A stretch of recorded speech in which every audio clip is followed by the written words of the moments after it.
Je vous propose dans cette vidéo la correction de l'exercice 9 du chapitre trigonométrie. Dans cet exercice, on nous demande de résoudre des équations trigonométriques. Donc on va essayer de résoudre ces équations à l'aide du cercle trigonométrique. Commençons par la première. Donc on cherche à résoudre sinus x est égal à racine de 2 sur 2 dans R. Ça veut dire, je cherche tous les angles x qui vérifient sinus x est égal à racine de 2 sur 2. Je vous ai rappelé le cercle trigonométrique, donc il faut absolument connaître ce cercle-là par cœur. Le sinus, ça va être sur l'axe des ordonnées. Donc ici, j'ai 1 sur 2, racine de 2 sur 2, et racine de 3 sur 2. Donc ce qui m'intéresse moi, c'est racine de 2 sur 2. Donc j'ai l'angle pi sur 4, ou bien l'angle 3pi sur 4. Donc en fait, j'ai deux possibilités. Ou bien x, ça va être égal à pi sur 4, ou bien x va être égal à quoi? En fait, c'est pi moins pi sur 4, ce qui fait 3pi sur 4. Maintenant, si je prends ce point-là, pi sur 4, et je rajoute 2pi. Donc je vais arriver au même point. Donc du coup, pi sur 4 plus 2pi est une solution aussi. Si je rajoute 4pi, ça va être une solution. Si je rajoute 6pi, ça va être pareil. Si je fais moins 4pi, ça va être pareil. Donc du coup, je vais prendre tous les angles pi sur 4 plus 2kpi. Donc avec k appartenant à z. Donc parce qu'on cherche des solutions sur tout l'intervalle R. Et ça va être pareil. Donc ici c'est 3pi sur 4. Et ça va être pareil pour 3pi sur 4. Donc c'est plus 2kpi. Donc voilà pour les solutions. Passons maintenant à la deuxième. Donc ici, on cherche à résoudre cos x est égal à moins racine de 3 sur 2 dans l'intervalle R. Donc je rappelle ici le cos x est sur l'axe des abscisses. Donc moins racine de 3 sur 2. Donc ici j'ai 0, moins 1 demi, moins racine de 2 sur 2. Donc moins racine de 3 sur 2, ça va être là. Moins racine de 3 sur 2. Donc ici je cherche l'angle qui va donner cos est égal à moins racine de 3 sur 2. Donc j'ai ici le premier angle qui va faire 5pi sur 6. Et je vais avoir le deuxième qui va être moins 5pi sur 6. Donc du coup, x ça va être égal à ou bien 5pi sur 6, ou bien x est égal à moins 5pi sur 6. Et comme pour la première, je dois rajouter 2kpi pour prendre tous les angles. Donc avec k appartenant à z. Donc voilà pour la solution pour le deuxième exemple. Passons maintenant à la troisième.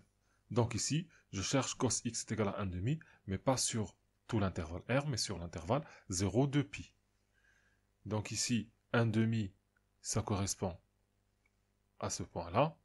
Donc là, le cosinus qui donne 1 demi, je vais avoir x est égal à pi sur 3, ou bien x est égal à moins pi sur 3. Donc si je regarde ici, c'est l'angle pi sur 3, ou l'angle moins pi sur 3.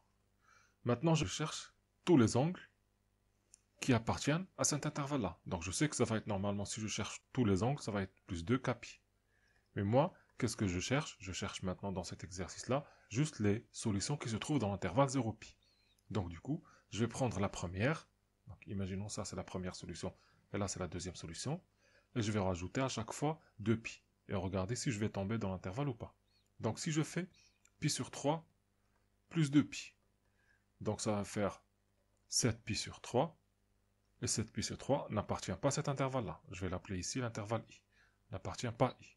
Donc c'est bon. C'est pas la peine de rajouter 4pi. Parce que déjà en rajoutant 2pi, je sors de l'intervalle. Donc si je fais pi sur 3 moins 2pi. Ça fait combien? Moins 5pi sur 3. Donc c'est non plus. Ça n'appartient pas à l'intervalle. Donc du coup, pour la première solution, je vais avoir seulement pi sur 3 qui appartient à l'intervalle i. Maintenant, je regarde moins pi sur 3 pour la deuxième. Si je fais moins pi sur 3, plus 2kpi, ça veut dire plus 2pi. Ça fait 5pi sur 3. Et 5pi sur 3, ça appartient bien à l'intervalle.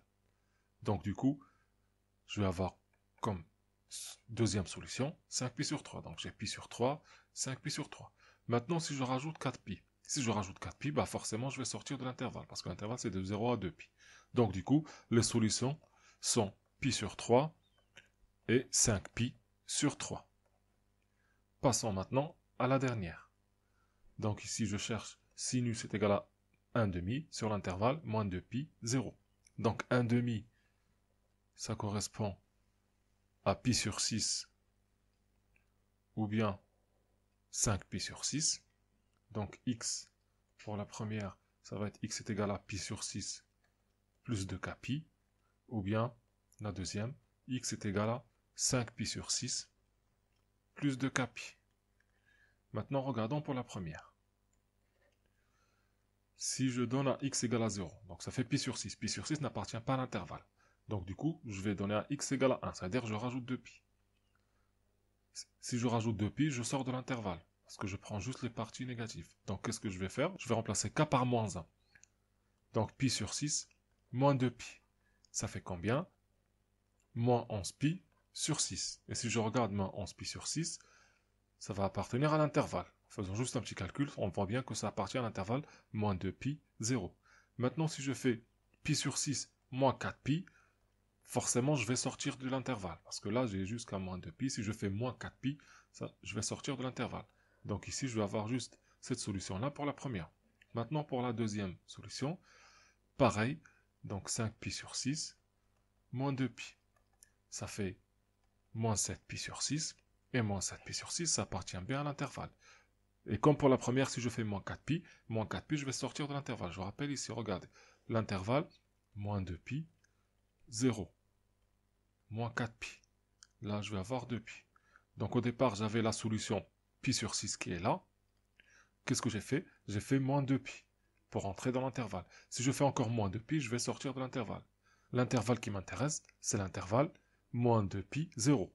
Donc j'avais dit, si je fais ici moins 4 pi, je vais être ici et je ne serai pas dans l'intervalle. Pareil pour 5 pi sur 6. Donc 5 pi sur 6 est là. Si je fais plus de pi, c'est pas possible, donc je fais moins 2 pi. Et quand je fais moins 2 pi, je tombe dans l'intervalle moins 2 pi 0. Donc c'est bon. Donc du coup, les solutions finales vont être moins 7 pi sur 6 et moins 11 pi sur 6. Voilà pour cet exercice.